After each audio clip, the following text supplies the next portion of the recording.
everyone. Just want to say hi. I know everybody is working really hard right now. Our office staff is working hard. Our copy machines are working hard. Mr. Steve and Mr. John are working really hard. Our teachers are working really hard. You all are working really hard. I've just kind of been thinking about a way that we can spread the love around campus. So our teachers are here every day, but you all are missing, and we really miss you, and we'd love to see your faces. So I think it would be really cool if you could make a self-portrait and send it in, drop it off, and we could put them up all over campus. So this is kind of a secret, not telling the teachers. I really want to surprise them.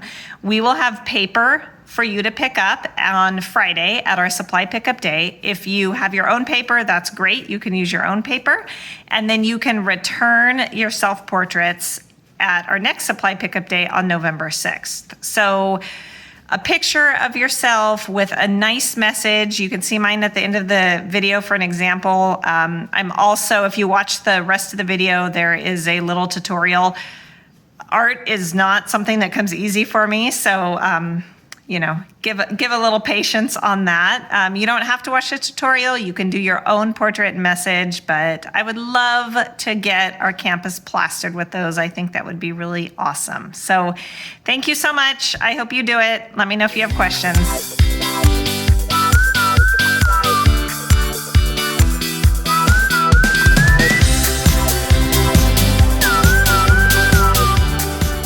Here we go. I've already shared with you that art is not something that comes very supernaturally to me, so thank you for your patience. We are going to start by blocking out some space on here. So part of your paper is going to end up being covered by about a half sheet of paper. So any paper you have, fold it in half, put it on the bottom, and we're going to draw above that in this spot right up here. And you want to draw lightly, because you want to be able to erase some of it. So the first thing we're going to draw is the head, and the head is an oval shape. You want to leave some space at the top, so don't draw it all the way up to the top.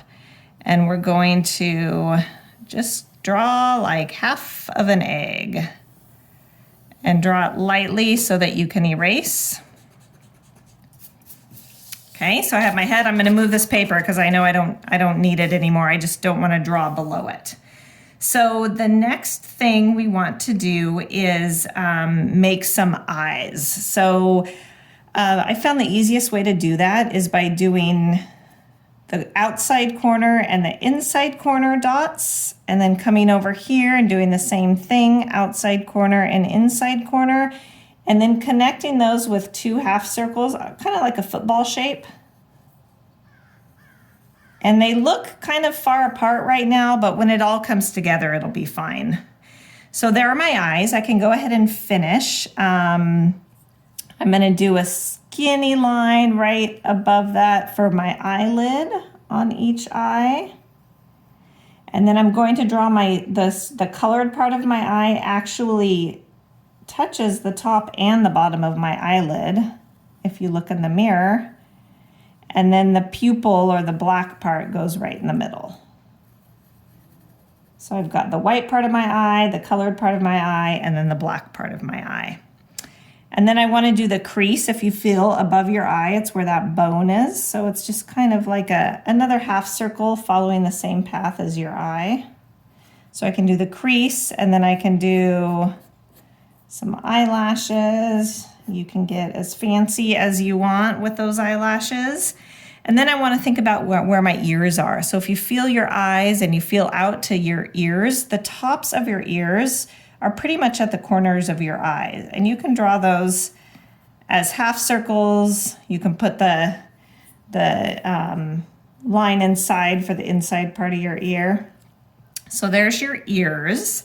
Next thing I want to draw is my hair.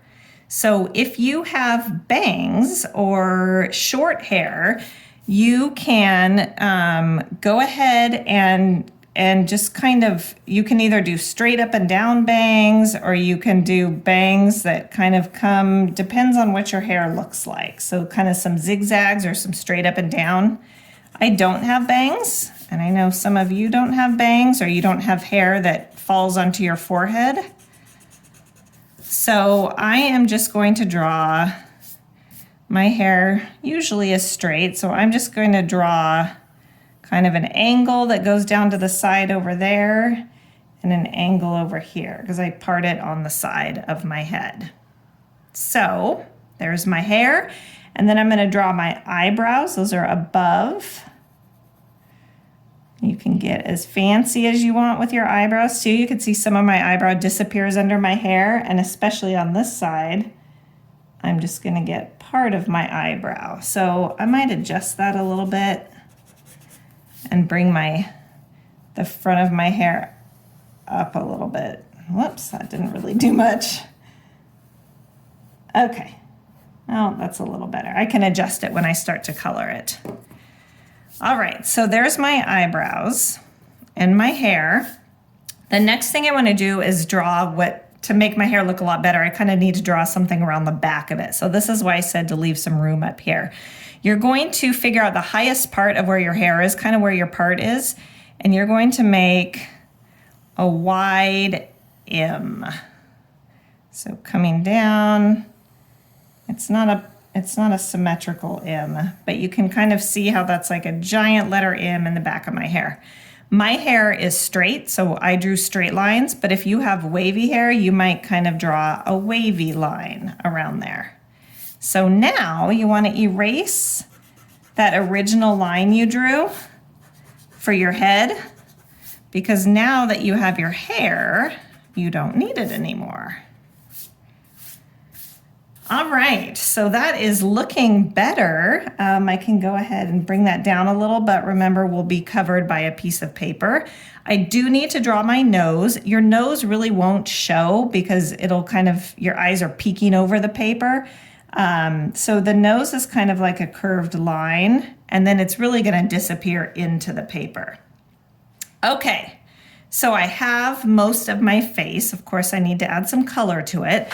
But for this next part, I need to actually draw in my paper just in pencil. So you're just going to draw a rectangle on the bottom of this. And you don't even have to draw the bottom line. You can just end it at the bottom of your paper, because we're going to draw the hands that go over the paper, the hands that are holding on to the paper. All right, so for the hands, I'm going to come over to one side of my paper and I'm going to draw an oval that goes a little bit past the edge of my paper, because I'm going to end up erasing that. That is my first finger. Then I'm going to come up and draw the fingernail up there, and I might want to paint my nails later or just leave them as is, whatever you want to do. For my second finger is a little bit longer than my first finger. So I'm gonna start at the bottom of my first finger and it connects. So I'm gonna come around, and that's a little bit longer. And I can draw that fingernail. My third finger, my ring finger, I'm gonna start at the bottom and come out and draw that finger. And then my pinky finger is the shortest one. So same process, start at the bottom, come out, draw that. And then I'm going to repeat that on this side, which for some reason is a lot harder for me. So I'm going to start with my oval. I'm going to look at my other hand to try to make it as symmetrical as possible. Start with my oval, there's my fingernail.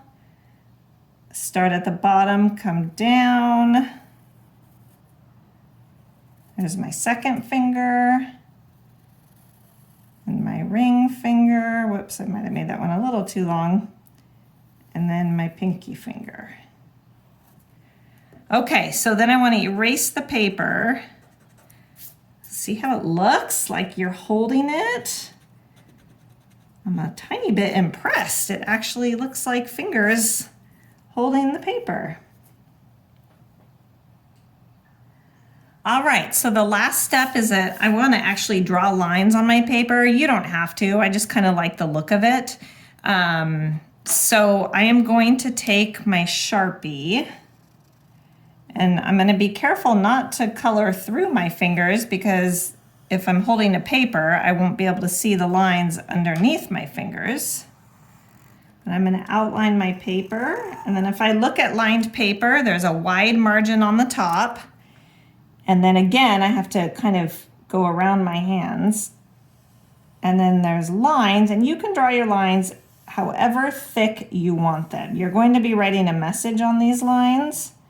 So you might not want to draw them too thin, and they don't have to be perfect at all. So there's my lines, and then if you look at a lined piece of paper down that left column, there's a pink or like a reddish line. And then there's usually holes in the paper. I think my hand is covering where one of the holes would be, and the other one might be down here. So I'll draw like a little half circle for that hole. And then I want to write my message. While I'm thinking about my message, I want to trace my drawing with a black pen or a black crayon. So I'm just going to go over and trace all the lines I did. If I want to erase anything, I can. I don't have to.